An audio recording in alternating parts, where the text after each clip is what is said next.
everybody to Woodwire and Watts. I'm Chris. I'm Adam. I am Brent. I'm Remote, and I'm Topher. Today we're talking about the holy trinity of guitar amps, Fender, Vox, and Marshall, and the guitars that go great with them.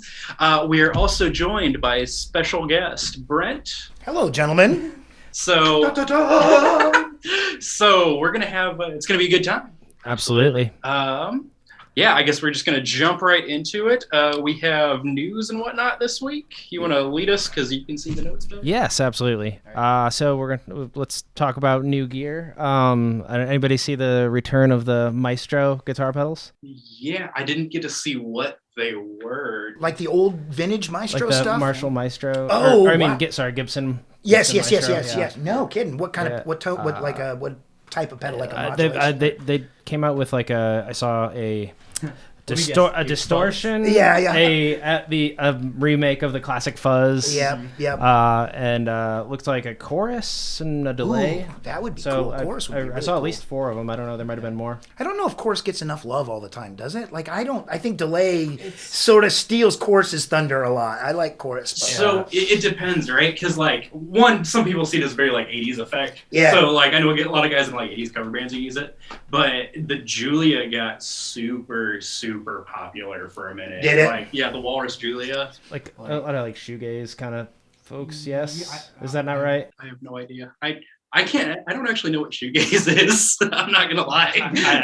I don't know I don't know what the definition of it is. I have friends that play that music. I don't know. I think it's kind of maybe a stoner rocky kind of something in there. It's more. It's very ambient tones and a like a wall of sound that. Yeah. That's cool. So chorus would make sense in there 100%. My Bloody Valentine's supposed to be. Aren't they like the quintessential shoegaze band? Is it? I just thought of Fugazi. Yeah, that's the only thing I kept bothering. Or Fugazi. I think I see a future riff challenge. Fugazi is Shoegazi. Yeah, that would be actually really cool. I don't think I can name a Fugazi song, guys. No, I think it's all in drop tuning too. So you just got to be like This is the first time that this has been above drop C in a while. Yeah. So that's cool. So Maestro. What else we got? I think the fun gear of the week that we saw was the Steve Vai Ibanez Hydra guitar. Posted online. I didn't see it. We sent you the picture. Is that what that was? The triple neck. I thought that was. Maybe I missed it. Let's pull it up. Yeah. This is it. Yeah. Wow. It's absolutely ridiculous. So this is actually a released guitar. I don't know if they're making them for to buy. But yeah, four string bass neck where 2 strings are fretted, the other 2 aren't. It's 12-string neck that's fretted halfway up. That's weird. It seems like it's a. That is so. It's got tubes in it. That can't be a production release. There's no way. So here's my qualm, right? It's hilarious. I mean, for sure, it's got a bunch of sympathetic harp strings in it. Oh God. Glowing tubes. Yeah. It's got it's got controls for the flux they have yeah. What killed me was the control on it called the climax regulator. Oh my Lord. This guy freaking kills me. Here's the problem. Can he play it? I want to see him play it. Oh, it's Steve Vai. He can play it. Yeah. But if this is a production instrument, big if, right? Imagine something goes wrong in that. What happens if somebody brings that to you? Oh, yeah. To me, I just am I'm confused. Do I need sharp objects? I get electric. Do I need a spell book? What do I? Yeah, this is what? A spell book. Oh, God. Both hands and both feet. Yeah. So, do you guys remember there used to be, I know it was on a website, but there's a shop out of Las Vegas called Eddie something. And he did all these crazy custom instruments.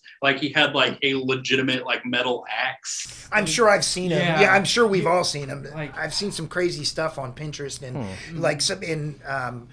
George Lynch had that bone guitar. Do you know what I'm talking about? Yeah. That was a real popular thing for a while. So this would have been 2004, 2005. Yeah. It would have been back. Yeah, that's always cool. back. Yeah.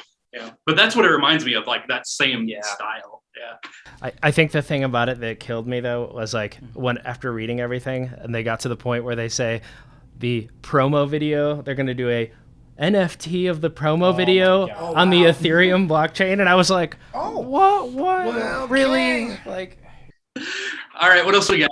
Anything else? I didn't have anything else today. I don't think on that. Do we? Yeah. I was wondering if y'all wanted to talk about that mess of a thing that they were the mess of the show in Las Vegas.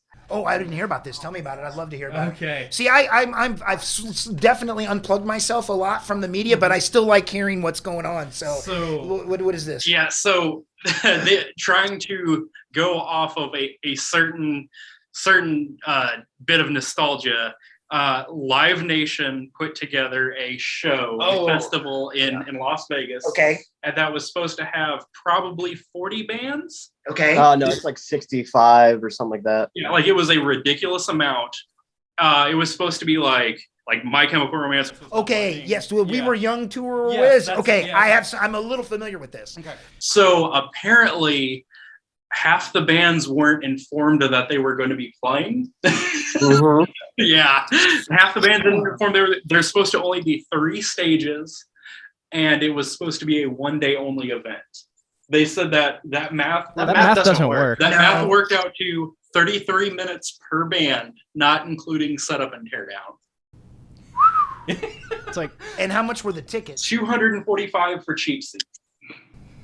Okay, yeah, well that's no thanks. With no refunds. No free, of course, yeah. That sounds like a hustle to me. Yeah. Hey. I just imagine these Like very expensive way to get COVID.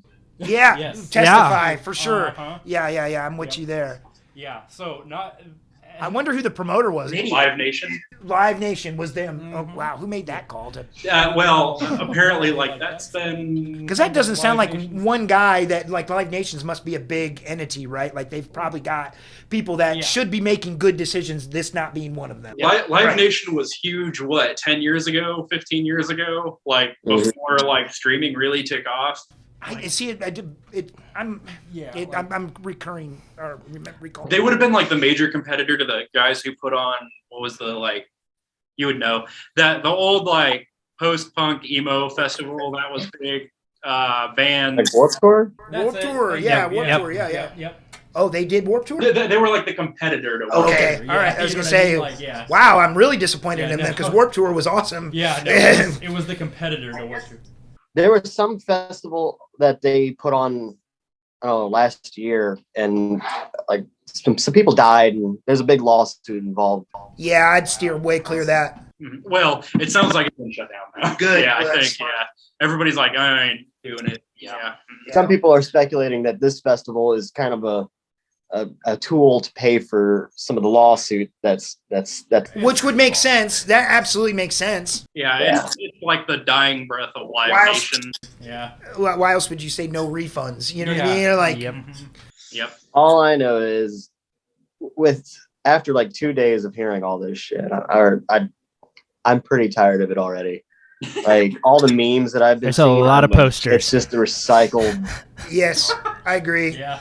Yeah, I have to unplug from it sometimes but then I do like hearing the gossip after the fact when I've seen like 19 memes that I don't get. Yep. And then when I finally find out about it in like a month, I'm sharing it with everybody. I think it's the funniest thing. And they're like, dude, This was a month. this was a month ago. You're an idiot. You know, The like, best thing And is then, like, like a bunch of the guitar subreddits or the Facebook pages have all taken the page format and when we were young at the top, and then have like all of like the cheapest like busted pedals of and course. stuff. Oh, yes. Like the that's good. Digitech Grunge is on there, the Fab Tone, like her Oh, Fab for sure. Tone. Yeah, I saw that one. Yeah. Mhm. Line 6 pod. Yeah. You know, Zoom. What was the Zoom? 505. 505.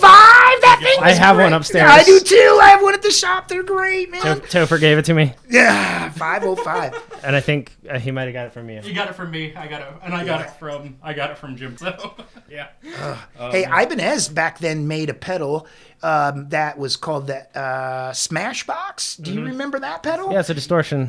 But it has a built-in 2-step noise gate in it. Oh, that's right. It's like that was like a cheap junk pedal on my board when I was playing out back in the day. Now people are gobbling them up because they're like, that's got a great built-in noise gate right in it. You know, it's a great pedal. So how many thousands of dollars on reverb right now? Oh, that's what I'm saying. It's ridiculous. Yeah. It was a cheap junk pedal, and then you start to figure out when you're much older that that's a really good pedal. You know. There's an EHX one that just skyrocketed in price, and it's something dumb like 16 seconds. It's a 16-second delay. Yeah, it's got like minimum $800 on reverb right now. Yeah, and like a year ago they were like $75. Yeah, right. Yeah, I need to buy about 90 of those and resell them. Yeah, seriously. And, well, if it makes you feel any better, the KTR is going down. In price. It makes me feel a lot better. Doesn't it? Yeah.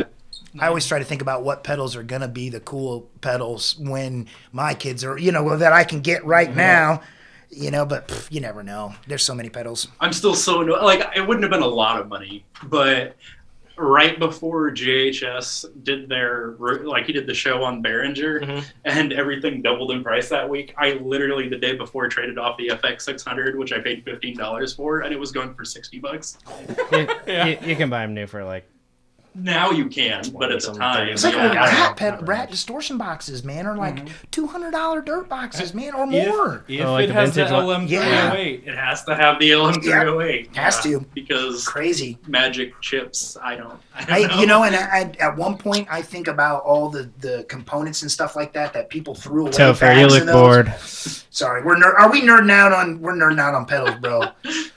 I need to go get a charger though, real quick. And plug it into my phone. It just hit 10%. That's cool. Yeah, I got nothing else on that. Nothing else on the gear stuffs. No. When Topher gets back, we should do the riff challenge. Today's riff challenge. In an effort to update to a more modern repertoire, a local Fort Wayne university purchases all new music for their classical guitar program. Unfortunately, this was 2008. We were in the middle of a recession and couldn't get quite what the program was looking for. A certain familiar bearded classical guitarist, in a last-minute effort to prepare for his senior recital, grabs the last few remaining pieces in the library. But it seems there has been a terrible mix-up. He begins to play the pieces he's picked, signed by two legendary composers from the first Viennese school, J.S. Bach and Huey Lewis. I feel like that was pointed. It seems like the intro to a D&D campaign. Uh-huh. Not the worst D&D campaign I've ever played, let me tell you. Who is this bearded classical guitarist? That's for the audience to decide. Fair enough. Oh, you're not here for me to... You get to go first then, buddy. Okay. All right. I called this Little Huey and the Fugue.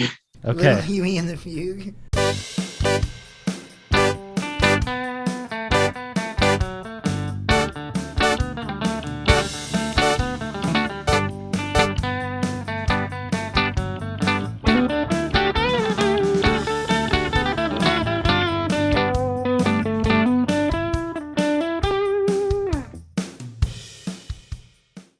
So that was a travesty.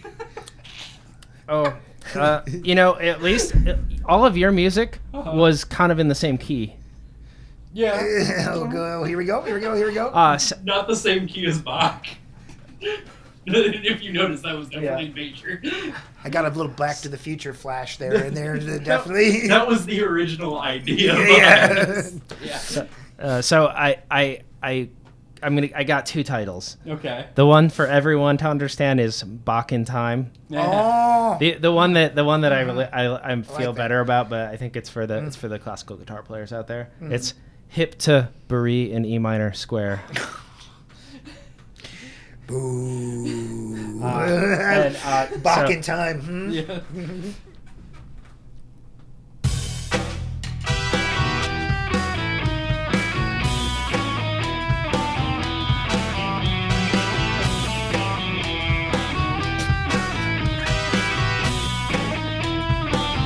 What am I judging? I guess which one of us sucks less? I find beauty in both of them. That made me think of an episode of The Munsters for some reason. Oh, you're right. Yeah, so... It cool. kind of does feel like the Munsters, yeah. But... Okay, so that actually was Bach, but over the top of chords that weren't quite right. I actually liked yours better than mine. Actually, I have to say yours Yeah. brought to mind specifically exactly what you were going for, right? Okay. Hey, you know what I mean? I mean, I got the reference to Back to the Future Yeah. instantly. First thing I thought of, Marty McFly on the skateboard. Yeah. I guess did you hear them both, Topher? No, not at all. No. Cool. Cool. No. All right. Well, That's then, all right. I'm gonna say in then this. the judgment stands. Chris wins this round. Yay, Chris. Yeah, I would say Chris definitely won. I mean, I like that for a monster movie. Don't get me wrong. That's amazing for that. Oh man. It was those. It was that general MIDI file horn section that I was using. That's what I used to. I was like 80s synth horns. It's Mine was the ones built into Logic. yeah. Great stuff. All right. Well, that was a mess again. When is it not? So today's main topic, guys, we're talking about the classic tube amp trifecta here. We've got Fender, Marshall, and Vox, and we'll put some of that up on the screen, I think, so you can see it. We got a Fender 68 custom Princeton reverb, a Marshall DSLR 20 with a 112 cab, and a Vox AC30 S1. And we wanted to kind of show the kind of classic 3 amp sounds and the guitars they go well with. So we're gonna kind of start with some good guitars for those, and then swap things around a little bit. So we're gonna start with a Fender into a Fender. Ooh, Fender. So which is old school. So background on Fender. That's the Princeton, right? Yeah. You said. What is in the power section of that one? So this is it's a Princeton, but the basically the preamp air section of it is more of a Bassman. Yeah. I wondered So about that. so it has a little more low end and Yeah. a little less clean overhead. So Is it it the breaks big- up it's a the little big- faster. It's 6L6s, not 6V6s, right? Yeah. Okay, so it's got the big, Yep. yeah. So it breaks up just a little bit faster. Yeah, like that. Hey, Cool. hey, Topher. Hi. Did you hear the one about the wife who murdered her husband with a guitar? Judge says first time offender. She says no, first a Gibson, then a Fender. God, I hate you. I had to. I'm sorry. All right, move on. So Fender amps. Let's see. Of the 3 we're talking about, they're the oldest brand. They have been around since the 40s, late 40s. Right. When you had like some of the early like Brown amps and I don't know what the earliest ones were, but they're little baby amps. So really famous for their reverb and their tremolo circuits and the way those sound. And this one's got both, so we'll be able to hear that. And for basically you Marshall guys that are Fender haters, Marshall wouldn't even be around if it wasn't for the Fender. So JTM 45 was their copy. It's a Bassman. Yeah, it's a Basement. So. Ish, yeah. So Fender amps, famous for surf rock and all that early stuff. Country. Blues, Twins. blues, yep. Yeah. Blues Dream, Punk stuff too. See it a lot in that. Like the old Basements, like Social D. Yeah, Fender Bassman. Mike Ness cranks a They bass. used My to, studio. They actually used a lot of Supros in the studio. Did they Tiny, really? like little tiny Supros. Yeah, which are great amps too. So that's cool. Yeah, Mike Ness is my favorite tone. and it's a P90s Dude, with for the real. on into That's- basement. yeah. Yep. Mhm. That is the tone, man. He's raunchy. Love Mike Ness. Yeah. And you got the Strat, right? You're playing a Strat on there. Strat today. Yeah. So yeah, I don't really have a lot else to say about it. Let's hear it. So this is straight in.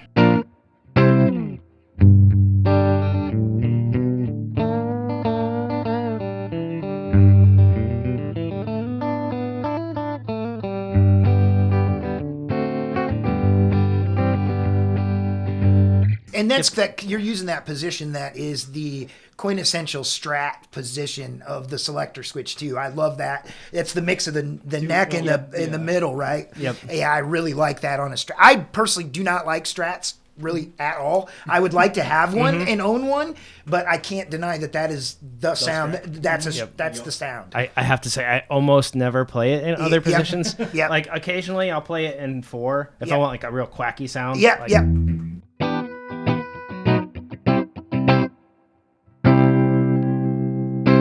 But that's just better. Yeah, it's just so much sonically. It's just so much better.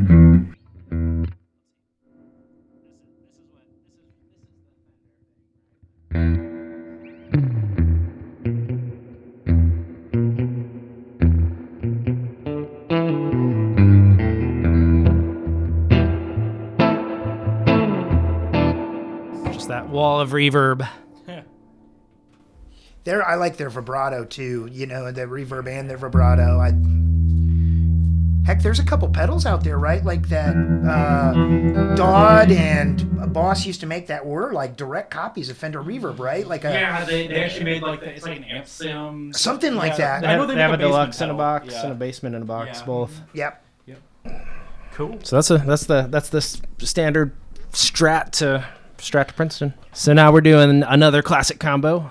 This is Les Paul into a Marshall. That's rock and roll, right? That's the when you want to get heavy, you want to get the rock and roll sound. Not that you can't get clean, but it's the fun thing. Marshall started their first production amp was JTM 45. Yep. And really they were just trying to make a Fender Bassman. Yep. Bassman. Let's keep the T. Yeah. They're trying to make a Fender Bassman, but they didn't have quite the same parts that you have in the U.S. So that's why it sounds a little different. It's really interesting because the tone that a lot of people got, the British sound, is because they're British components, they're British tubes, British capacitors, British, all that stuff, and that stuff really does make a difference. When you look at the circuit, it's not much different than the original Bassman, the JTM 45. I mean, they're damn near identical, but power transformers were different, and and so for people that are purists that are like, oh, you know, they all sound the same. You can take the exact same design in different components, and it doesn't sound the same. You know. Yep. Fair enough. So, do you guys know what JTM stands for? I already just looked it up. I did know this, but go ahead. I'll take forever to think of it. Jim T. Marshall or something like. It's Jim and Terry Marshall. Terry Marshall. They were brothers. Yeah. And Jim was actually a drummer. I think so. Yeah. He was the amp guy though. Yeah. It's interesting. Right now, we just got sparkly clean tone, Okay. which doesn't seem very rock and roll. Yeah. So they can get clean. They can, definitely. It's way brighter than I thought it would be. Yeah. Well, they have a really nice low mid that just warms, like if you're playing in your rhythm position too, so you get a little, it brings it out. I don't know. I love Marshall amps. They're obviously my favorite. But. So I actually bought this because of Opeth. So like Mikhail Ackerfeld from Opeth. So he actually uses like a jazz tone almost. I can't do Opeth though, but he gets this sparkly clean stuff, and then he switches it over to gonna hit me to a high gain, and then he switches it over to like more of a modern tone. But I think we're gonna be on a mid crunch here.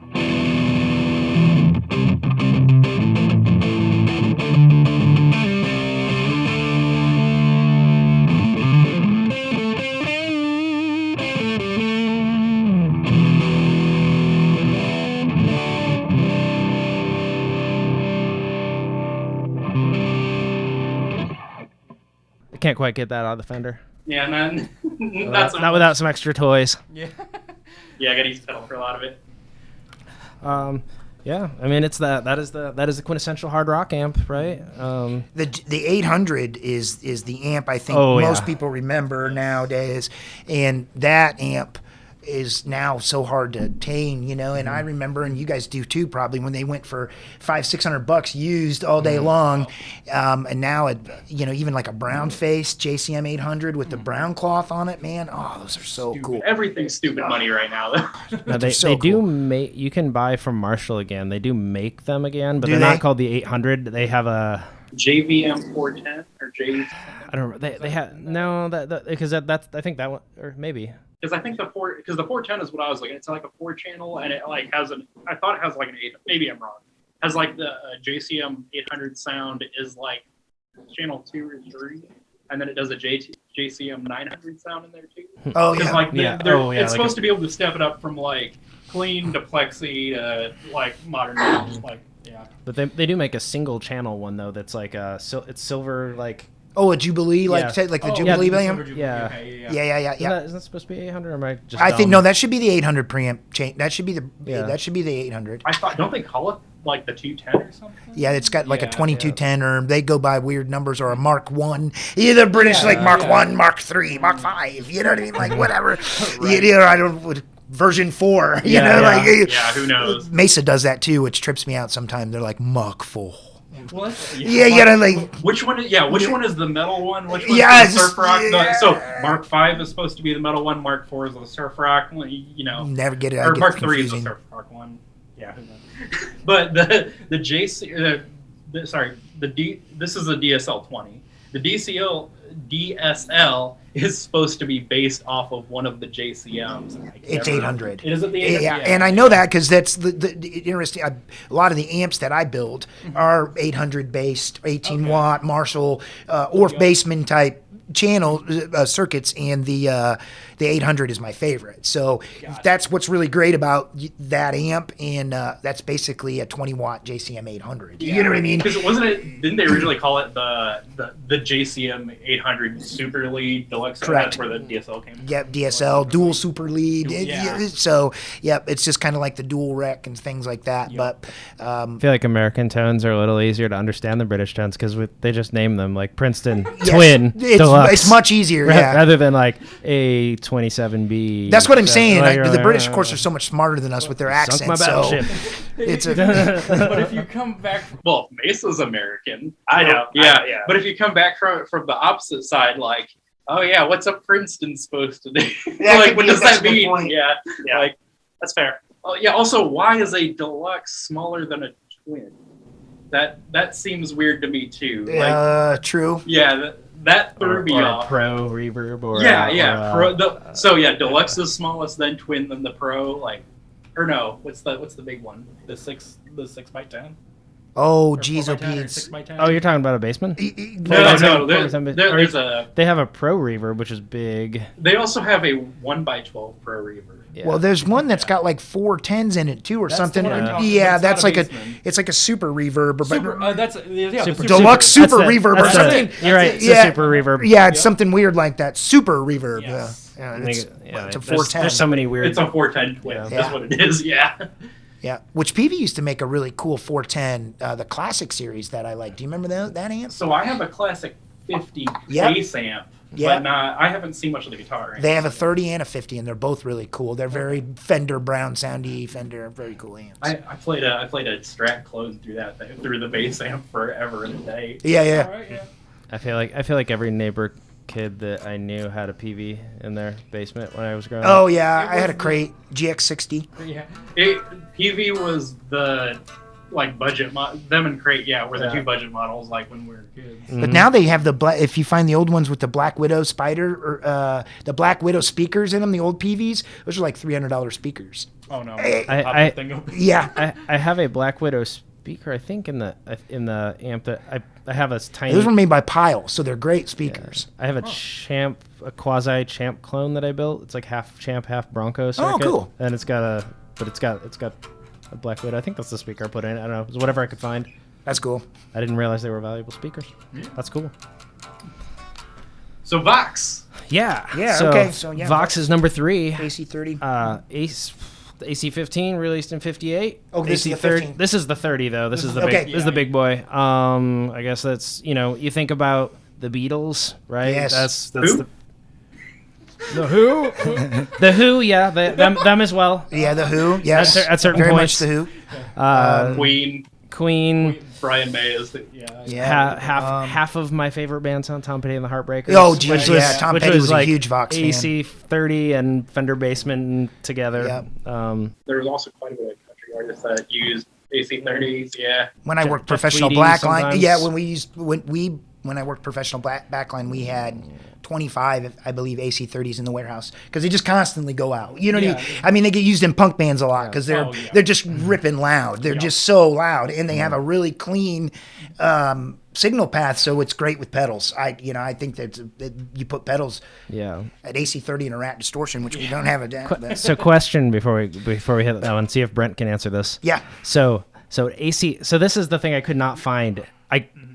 Is AC, is it just standing for Class A, or is there some other, does AC and AC30 stand for something else? I don't believe it. I could believe not it's find just anything. exactly what you're saying. I believe it is just Class A, and then the wattage, because it took me a while to understand the difference between Class A, Class AB, Class B tubes, and basically a Class A tube is just assume it's going to be louder. It's going to be more open and louder. And Voxes are known for their volume. I think I'm in drop D.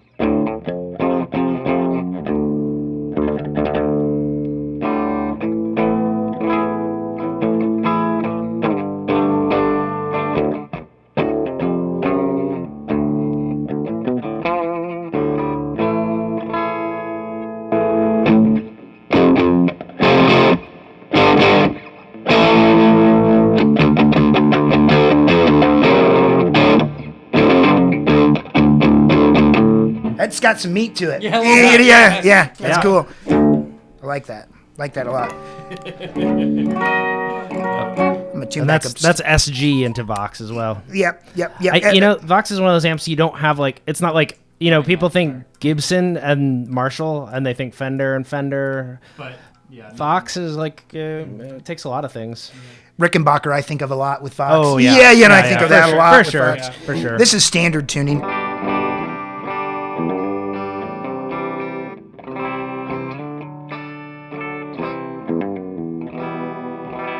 I just like the chime of them too. I think the response is real good. They're compressed right out of the gate, but I feel like they breathe. One of my favorite amps is Vox stuff.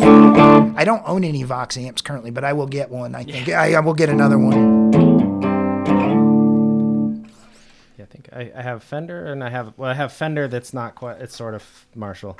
Fender, that's sort of What is that one? I've got the upstairs. It's a Fender bass breaker, which is their. Never heard of that. That's a more modern series. It's all it's tube, but it's they were trying to make I know this something halfway between a It looks like bassman this color and almost a too. blues break. It's like half bassman, half blues breaker. So it's like Wow. because they're similar enough that they So you can change the gain staging on it, so it actually gets pretty heavy. Basically, and crunchy. all the blues breaker is an 18 watt, 2-channel, and the way like Mojo Tone is a company that I've built several of their amps kits because they're laid out real nice, and it's basically JTM 45 clean in that clean side, and then on your other channel 2, I guess if you call it channel 2, is kind of like a 800 sound, and by jumping them and with the 4 input, you can get some really cool tones, but. Cool. Yeah, but definitely that's interesting. Voxes are like that too. A lot of things they have. Does that one have 4 inputs on it too? Nope, it's a single channel, single input. Okay. Yeah. A lot of AC30s are like that. They'll have high, low, and things like that. So get creative. Topher, you got anything? I wanted to be one of those, but that wasn't.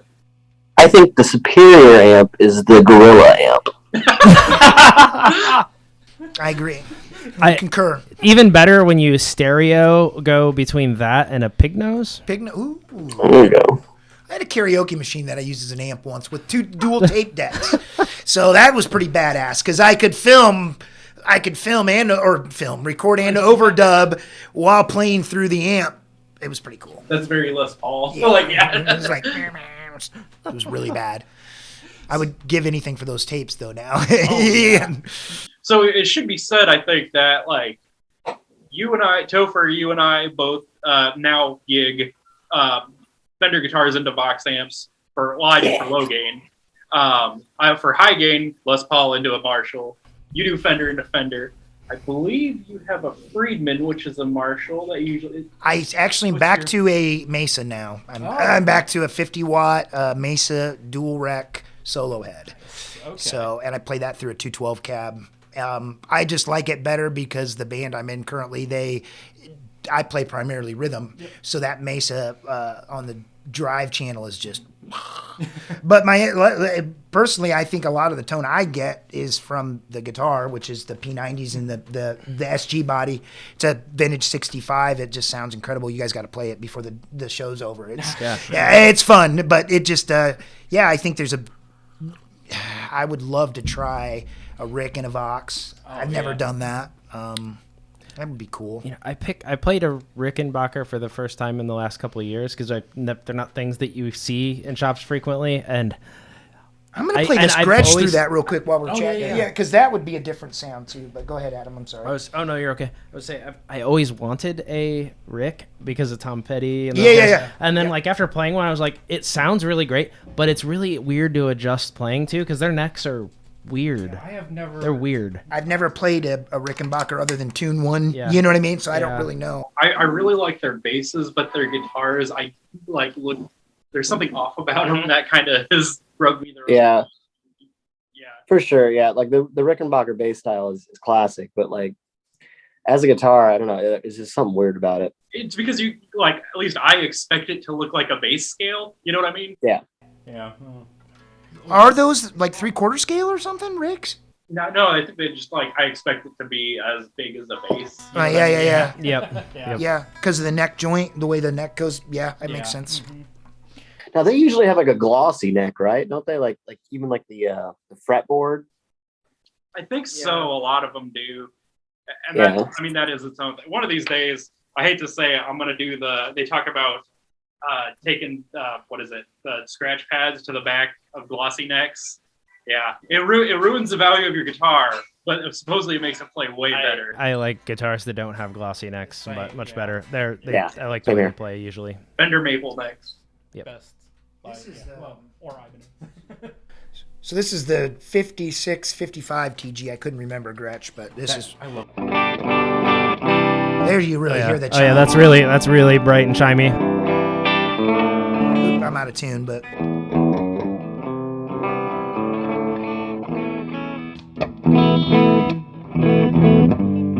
I've not done anything to this guitar. Just the pickup selection change on that is huge. That color change is dramatic.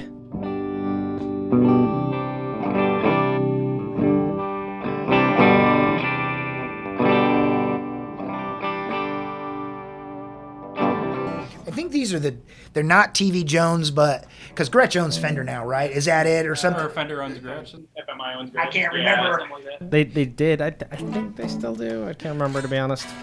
Yeah, I think these pickups actually, I was really happy with the way they sounded. I mean, I thought about when I bought this upgrading to the TV Jones, but I won't. If I do anything, I think I mentioned it'd just be maybe some cap changes. But there is a real broad, isn't there a huge broad range? You can do any jazz to rock on this, and that's kind of why I bought it. The neck is so much darker. I was surprised.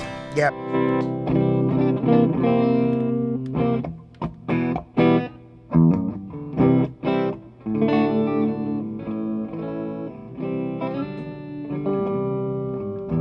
I like Gretch. This is the first Gretch I've owned. Oh, wow, that's so bright. That's just with everything rolled up. Gee, it's pretty easy tone setting to get. Just roll everything open. So what do you think? Should we experiment a bit? Might as well. Experimentation is fun. Yeah. I want you to try the SG and the Fender because I'm curious. I'd like to try that. Let's see what that. Yeah, I would. Sounds like because you have P9. I have an SG, but it's got the normal 490 T. Yep.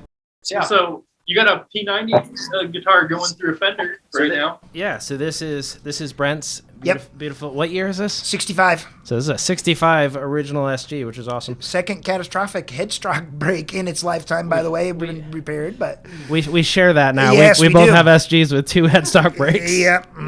Yep. But this is the P90 guy. So and it's plugged right now. It's plugged into my Princeton, Let's hear it, man, because that thing sounds.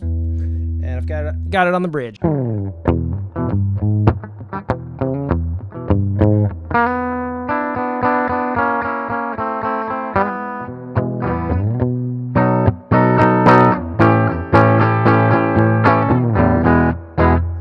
really spanky on the bridge. Well, it sounds more like than I thought it would be. To me, it just sounds like blues rock. Yeah. But that's the amp. You're getting that. That's that Fender sound.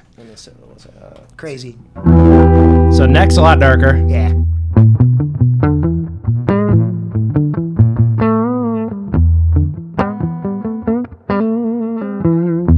It sounds like a Gibson.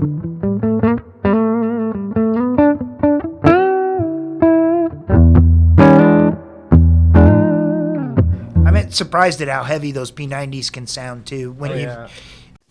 If I wasn't looking at it, I would think they were humbuckers. Yeah. I don't have the only actually just that 12 strings. The only thing I have with a P90 in it. I think. Yeah. Yeah, I wouldn't mind having some P90s are my equipped. favorite pickup. I love Yeah. them. Yeah, I really do. Yeah. So that's so yeah. You can play a Gibson into a Fender. Yes. Sounds great. not- Nobody's catching on fire. No. You want to try the Gretch in that real quick too?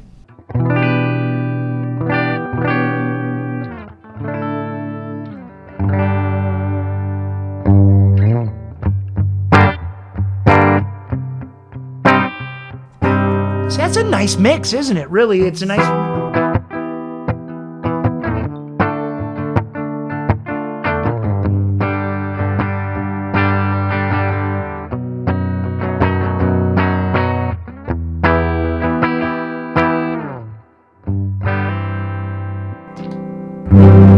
Yes. Wow. Yeah. Wow. Yeah.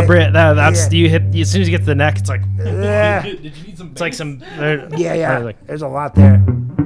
who needs a bass player? Don't really, do you?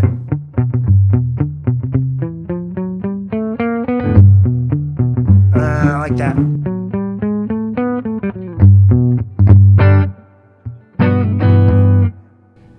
What's that? That What volume is that on? it's just under 3. Wow. This is just a reminder. That would rip, man. Just a reminder to the audience that when we talk about wattage, it is a 12-watt amp, and it is making all of these these walls shake. So the one thing you'll find is if you decide to go with a nice small amp like this, is sound guys will love you. Yep. Because you're not they're not constantly trying to fight you. Well, I've got a master volume back there on the AC30, but my chiropractor is less happy about it. Yeah, I like that Mesa of mine because it has a solo output volume after the two masters on the channel, so you can basically set those two levels differently, but control if you want to globally turning them up. You know, yeah, it's pretty cool. That's mainly why I switched to that from the Friedman, because the Friedman was a beast amp. But that amp was actually, I think I even told you, Adam, that amp was so responsive, so clean, so tactile that I wasn't a good enough player to play it. It didn't. Every mistake I made, it showed through. Which Friedman is that? It was the Runt 50 or whatever it was. You know, is that which one it was? The head? The one that you were playing at that. Yeah. I think that was a Runt. Yeah, I think it's a Runt 50. Yeah, their stuff is really transparent. Oh man, Yeah, dude. it shows what you're doing. Whoa! I mean, really, really. When I record, that's what I use as a Friedman for high gain stuff. Yeah, I use I love it. fluff from Rick Beards and Gear. You seen they have have you seen the solid state head they did?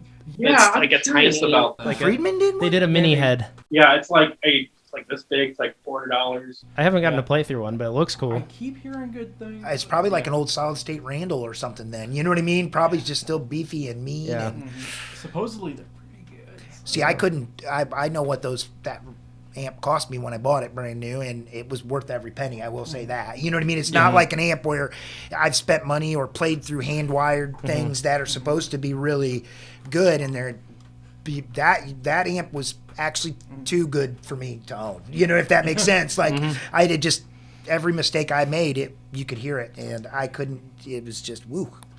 All right, so we're gonna hear some Gretch through a Marshall now. Yes, this will be meaning.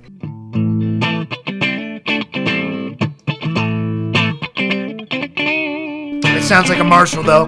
I can tell that's a Marshall without even.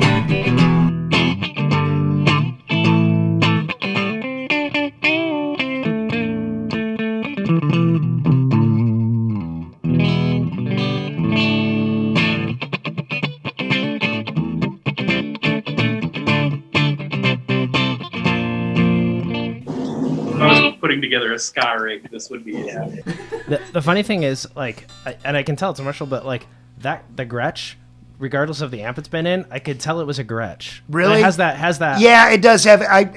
Those I don't know if it's the pickups, but It's it has gotta that be the pickups, When I you're, think. especially when you're on the bridge position. It's Yeah, got yes. That was bridge. It's that so- sparkliness.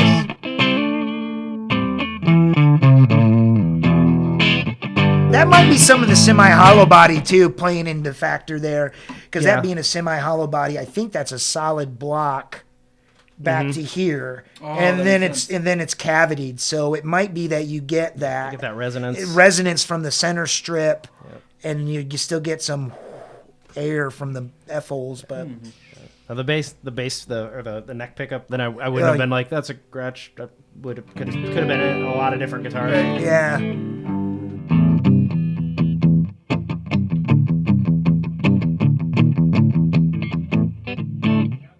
That's to do like Gretchen do a Marshall. Oh yeah, Yeah.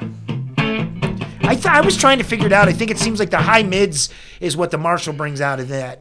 Our Marshall is bringing out the high mids to me, and then because I know what that sounds like through my Mesa, and I agree. I think it's something with this center stripe, because when you put that rhythm pickup and get the resonant, it resonates more. Speaking of high mids, let's kick a tube screamer Yeah, in front do of it.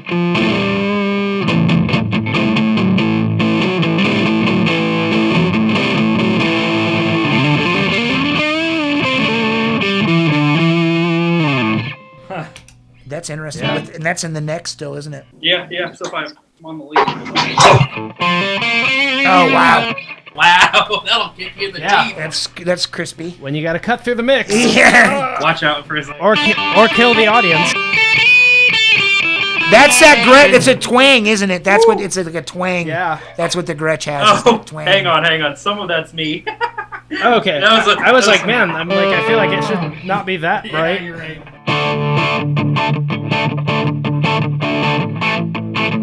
That's a Bryan Adams tone right there.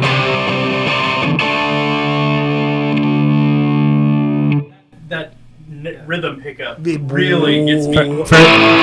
For those of you who couldn't see, 'cause Chris's pedal board is underneath the table. Yeah. He has a JHS double barrel on, and he had the tone all the way up. That's not good. No, it was not.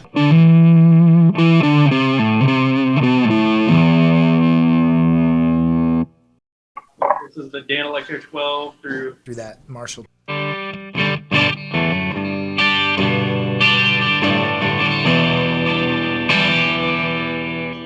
That's a split coil, right? Yep. There's the neck.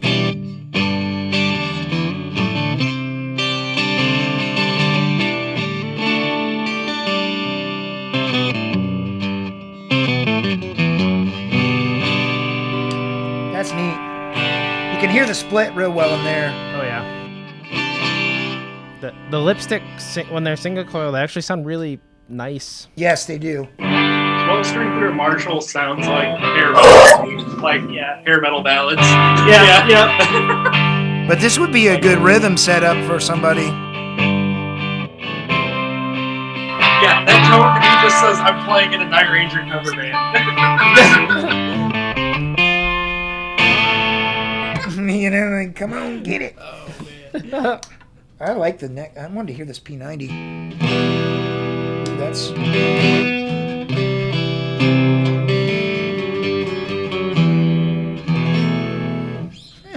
I'm gonna get one of these, Adam. I think. Yeah. I like. Yeah, I like. They got any different colors? I think they come in a few colors. Yeah. I don't mind this. They don't come in a ton, but a few. Yeah. I don't hate the color in the slightest bit, but Yeah. Okay, guys. So we've been going for a while. Didn't even realize what time it was. that's what's good though when you do that. Yeah, very much. Time flies when you're. Having fun. Yes. So we're gonna wrap this up and record our second episode or first episode, I guess, for the evening.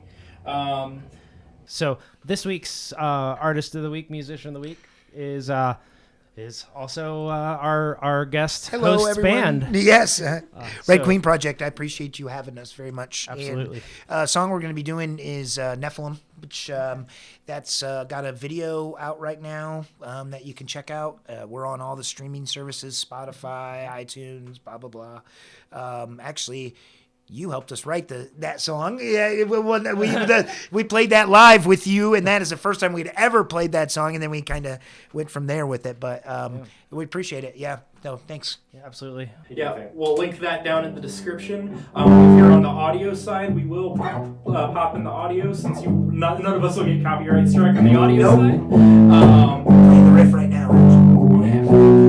But yes, no, that would be awesome. Yeah. Other than that,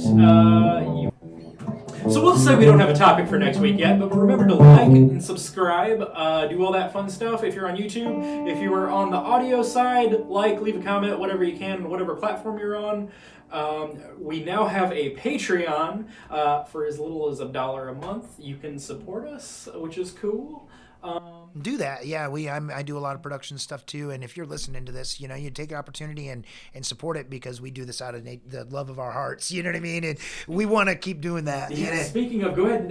You got some stuff to plug. Oh yeah, sure.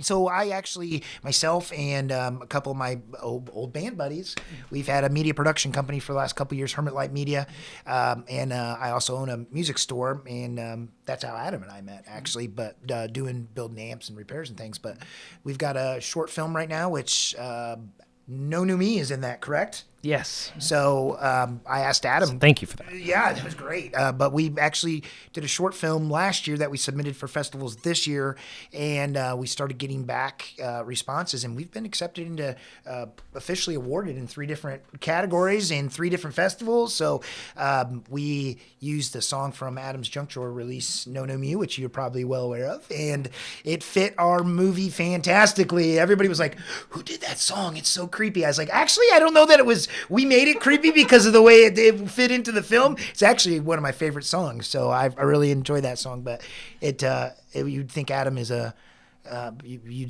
think he wrote that for that specific part. You know what I mean? It was great. But it's weird how this is another episode altogether. But Yeah. it's weird how songs, when you put them to film, depending on the content of the film, the feeling of the song Is way different. Is not the same. Like it can just change its intent or like anything. your song about is it. very dark in the way I used it. Yes, it is. When the way I used it, it has a very dark connotation, and it worked very well because the song is actually very different than that. But please check us out right now. Well, the big one we're in is the Barrymore Film Festival, which you can actually watch our film now, which is called Unsound. You can see that for free on the Barrymore Film Festival's website. We have another one in the UK that will be going live on, I think, tomorrow, Monday, that you have to pay to watch that one and see all the other films. Mm-hmm. But I encourage you to go to Barrymore's because it's actually a pretty prestigious festival, and it's free. So you can watch all of them on there. You know what I mean? Check them out. A lot of really good films on there. So, but yeah, that's Hermit Light Media for us, and we appreciate you featuring Red Queen Project a lot. Thank you. We want to play again with you guys soon, so we should do that. That will all be down in the description too, Yeah, so that way we'll thanks. make sure they get direct links. I appreciate that, bud. Thanks, guys. So until next week, tune up. Crank the volume. And let it rip.